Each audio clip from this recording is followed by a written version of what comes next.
Mother Time Day.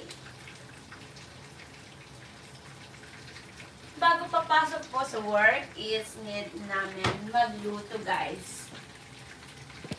Ito ang style dito sa Norway. Bago kami papasok sa work, need namin mag-prepare for the foods. Kapag panghapon ka, or kapag pang umaga naman is talagang early in the morning ka gigising. Pero kapag panghapon ka, kaya ko ngayon, panghapon ako, I need already to prepare food for dinner. So guys, nagtataka kayo siguro kung bakit dito sa Norway is usually hindi uso ang mga kasambahay or walang katulong sa madaling salita. Alam niyo po guys kung bakit? Kasi ang mga Norwegian or mga tao dito is self-standing. Bata pa lang sila, tinuturuan na silang magiging tumayo sa sariling paa, kumbaga. Hindi tulad sa atin na puro pakiabot nito, pakibigay nito, pakidala nito, pakilahat, diba? Lalo na kapag sa Pilipinas, kapag may kaya ka na sa Pilipinas is meron ka ng kasambahay, meron ka ng yaya, may taga-alaga sa anak mo, tagaluto sa'yo, ganon. Pero guys, dito sa Norway, wala. Kailangan mong gawin lahat. Ikaw lahat ng gagawa.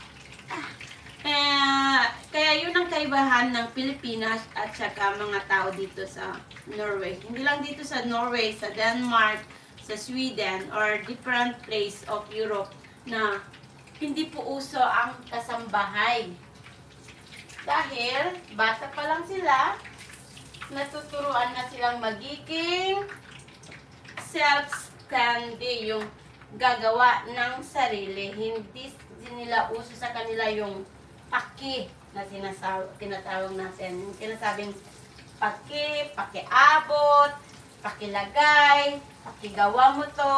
Hindi ho. Dito, sa Norway, once na tumutong ka na ng 18 years old, most of them, they already live away from their parents or hindi na sila nakatira sa kanilang mga magulang. Hindi tulad sa Pilipinas na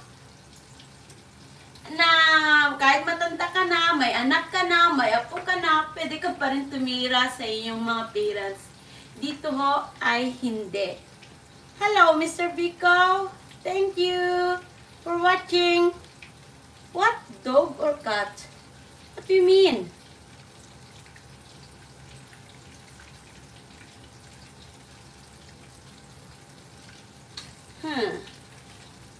I'm not cooking dog or cat. Cooking a chicken. Here in Norway, guys, we are not eating our animals. We include them like our family. So, wala akong ganon dito. Okay, Mr. Biko. What do you mean about dog or cat?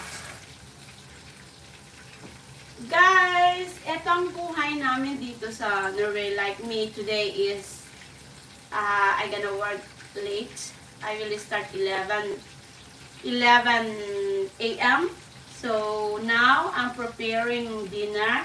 Kasi pagkatapos ng school ng mga anak ko, they will done around 1:30 or 2:30.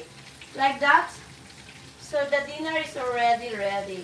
My husband will finish his work today around 3 p.m.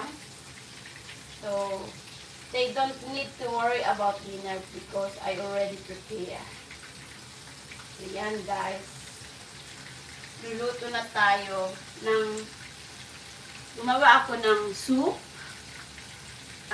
Dinner is soup today, fried chicken, and fried fish. And of course, rice is life. Sabi nga nila, we are Filipino, so rice is life. Ganon. Diba?